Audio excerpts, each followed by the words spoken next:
দুজন ব্যক্তির ঘটনা পড়লাম। একজন ব্যক্তি প্রচন্ড রকম আবেদ, প্রচুর ইবাদত করে। আপনারা জানেন ইবলিসও কিন্তু আবেদ ছিল, ইবলিস কিন্তু প্রচুর ইবাদত করেছে। এখন ওই ব্যক্তির একজন বন্ধু ছিল, এটা বানু ইসরাইলের ঘটনা। তো সেই বন্ধু পাপী ছিল, বিভিন্ন কবিরা গুনাহ করত।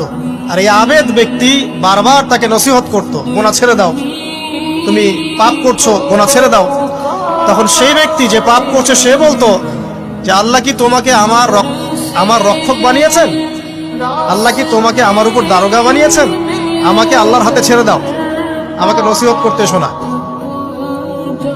একদিন এই আবেদ ব্যক্তি তার বন্ধুকে একটা জঘন্য পাপ করতে দেখলো, এমন একটা পাপ যেটা দেখে তার মনে ধারণা আসলো এটা চরম জঘন্য একটা কাজ।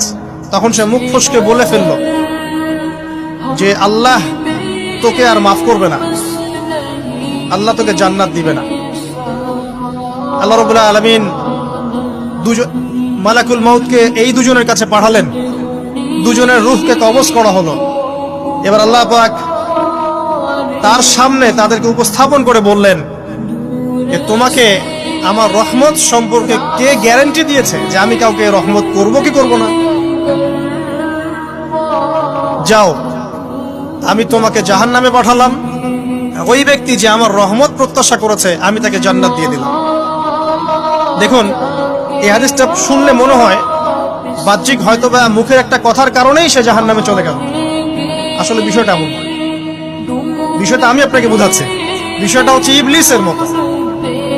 ইবলিস কিন্তু শুধু মন থেকেই বলেনি যে খলাকতানি মিন নার ওয়া খলাকতাহু মিন তিন, আমি কেন তাকে সিজদা করব আদমকে? আদম তো মাটির তৈরি আর আমি তো আগুনের তৈরি।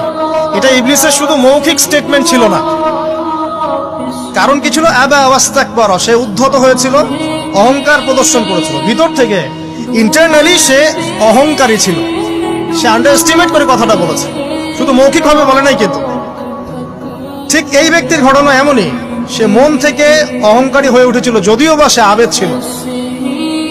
এখানে আমরা যারা প্র্যাকটিসিং মুসলিম হওয়ার চেষ্টা করছি, আমাদের জন্য এখানে নিদর্শন আছে।